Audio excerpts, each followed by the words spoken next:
Olá, tudo bem? Eu me chamo Bruno Guimarães, advogado, processualista, e hoje trataremos sobre aquilo que a gente chama de juízo de mérito. O juízo de mérito nada mais é do que o ponto que será atacado naquele determinado recurso.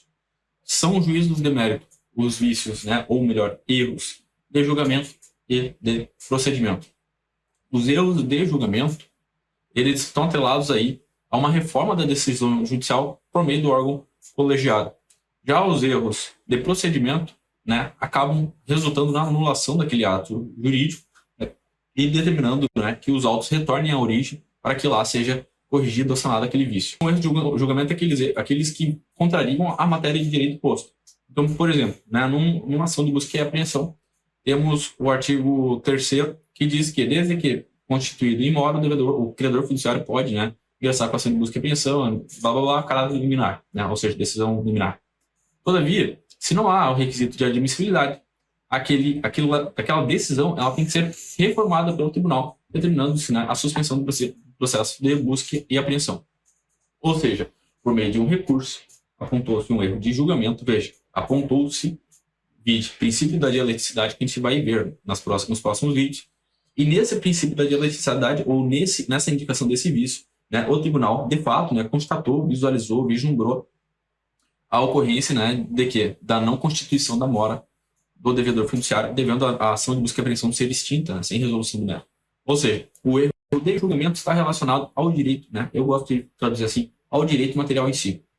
Já o erro de procedimento está atrelado à forma com que aquele processo judicial será posto. Então, o erro de procedimento, a gente tem a seguinte situação. O juiz era para seguir um procedimento X, todavia, ele segue um procedimento Y, Então, ao invés de intimar a parte, vamos supor, a gente tem um processo judicial de busca e apreensão, e em matéria de defesa foi proposto um incidente, falsidade documental, por exemplo. E nesse incidente, o juízo de primeiro grau, ele simplesmente ignora isso, não dá oportunidade à parte para que se manifestasse, e a partir dali, ele julgou diretamente, ele sentenciou diretamente. Ou seja, o juízo simplesmente ignorou o incidente de falsidade de assinatura e requereu, ou melhor, sentenciou aquele processo. Houve, na minha concepção, um erro de procedimento. Mas por que houve um erro de procedimento? É o seguinte, ali foi cerceado, foi tolhido o direito de defesa, do contraditório e ampla defesa, da parte requerida. A partir do momento que você teve o seu carro apreendido, você tem inúmeras matérias a serem apresentadas. Continuando, no processo de busca e apreensão, entende-se que é um processo muito mais célere. É um processo que visa o quê? A celeridade. Você tem um carro que está com um parcela de financiamento em aberto e você tem um devedor inadimplente, que é a mesma coisa.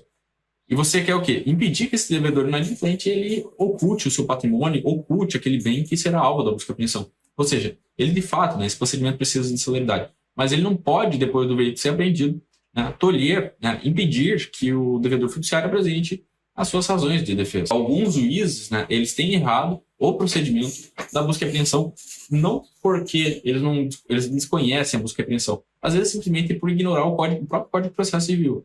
Porque a partir do momento, o Decreto-Lei 969, ele só tem a previsão do procedimento até a apresentação de um recurso, ou melhor, da resposta. Não tem mais nada depois dizendo isso. Ele diz algumas questões, a consolidação da propriedade fiduciária, etc, etc.